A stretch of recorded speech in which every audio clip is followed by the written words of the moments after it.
ঐ মন বুজিছনে? নাই বুজা নাই বুজা। ঐ মানুহজনী আৰু সেই ল'ৰা ছোৱালী মুখা যেনে তেনে দিহা এটা লগালো। দিহা লগালি মানে দিহা সেই কৈ পেলালি নহয় কি কয় প্ৰথমা পত্নী আৰু এই ল'ৰা ছোৱালী মুখা সেই উত্তৰ সীমান্তত থৈ আহিছোগে। দুইগৰাকীকে নহয় এগৰাকীক আগত থৈ আহিছোগে। দ্বিতীয়গৰাকী এতিয়া নিমহে। এগৰাকীকে নিছ দুইজনী একেলগতে নিব নোৱাৰি। কেলে কেলে কেলে মানে দুইজনী একেলগতে গ'লে গোটেই টনা আছো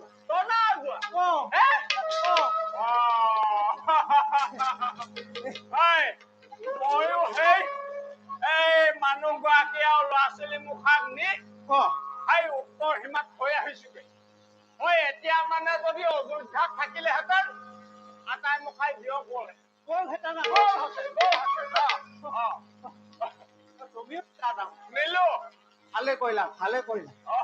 সেই নহলে অযোধ্যাত থকাহেঁতেন এতিয়ালৈ বুজিছানে সেই বানবাৰীয়ে ওলাই গ'লহেঁতেন।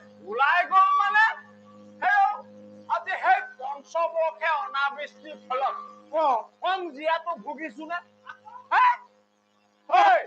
আগতে কিন্তু অজয় মহাৰাজৰ দিনত এনেকুৱা নাছিলে নাছিল এনেকুৱা নাছিল আকৌ অজয় মহাৰাজৰ দিনত সেইখন ঠাইতে আমি কম ভোগ কৰিছিলো নে?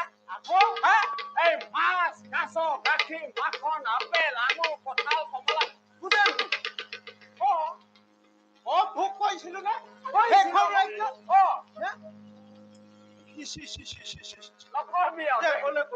একদম চকুৰ আগতে চাচোন দিনবোৰ কেনেকে সলনি হৈ গ'ল।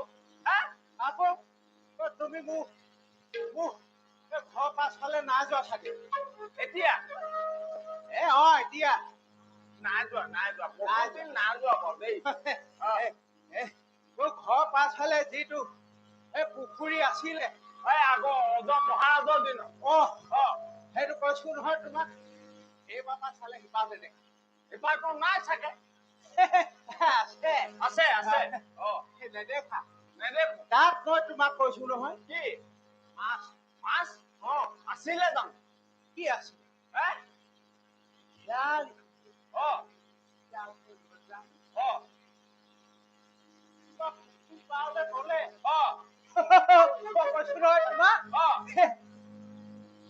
মাৰিব নালাগে।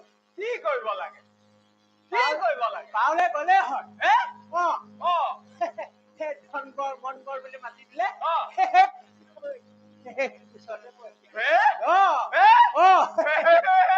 মাছ এবাৰ কব লাগিব নহয়।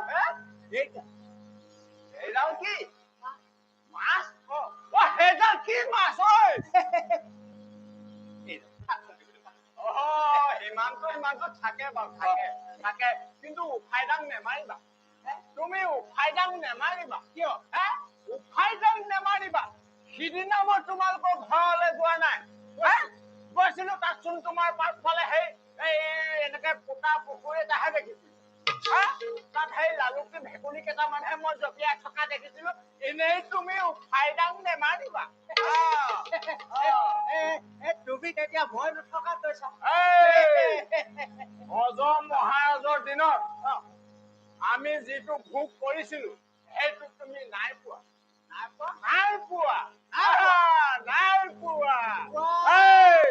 মোৰ বাৰীৰ পাছফালে তুমি গৈছিলা নাই?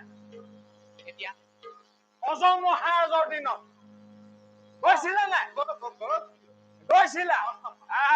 তুমি চাগে মন নকৰিলা।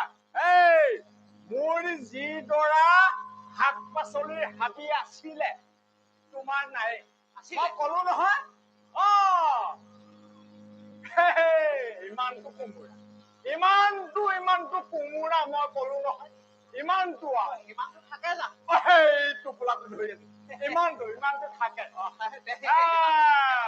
মই কলো নহয় আমাৰ সেই এলা পেচা পাচলি কেইটা আমাৰ গৰু ছাগলীয়ে মুখতেই আহি নিদিয়ে মই কলো নহয় এনেকুৱা নদন মদন মই কলো নহয় নদন মদন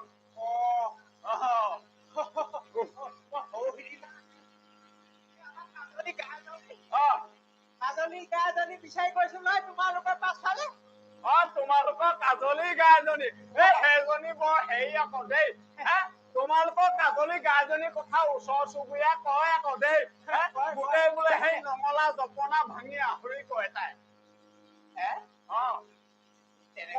সেই গাইজনীৰ কথা কয় সেইদিনাখন মই সেই কাজলী গাইজনী বিচাৰি গৈছিলো নহয় তোমাৰ পাছফালে মই সেই যাওঁ বনে সোপাহে দেখি আহিলো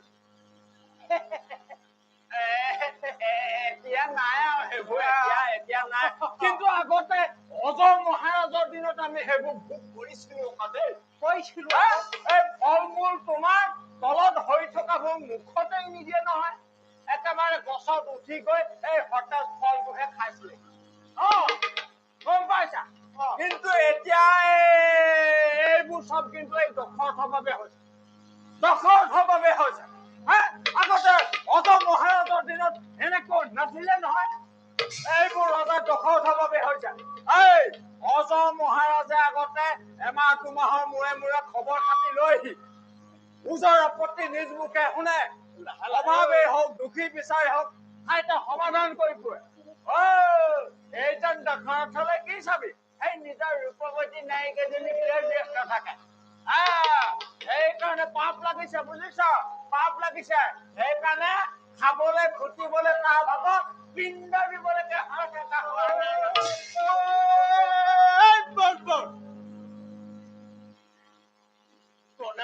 মনে মনে ক কেনেবাকৈ যদি এইবোৰ কথা এই ৰজা কাণত পৰেগে এই দুইটা বুইছা নে এই দুইটা জমা হোৱা লৈ হবগে লাগিব হলেও হব এতিয়ানো আমি কি বৰ সুখেৰে আছো মঞ্চ বৰ্ষে অনাবৃষ্টিৰ ফলত তোৰ মোৰ দৰে সাধাৰণ প্ৰজাগণে কি যিহেতু ভুগিছো সেইটো আমি জানো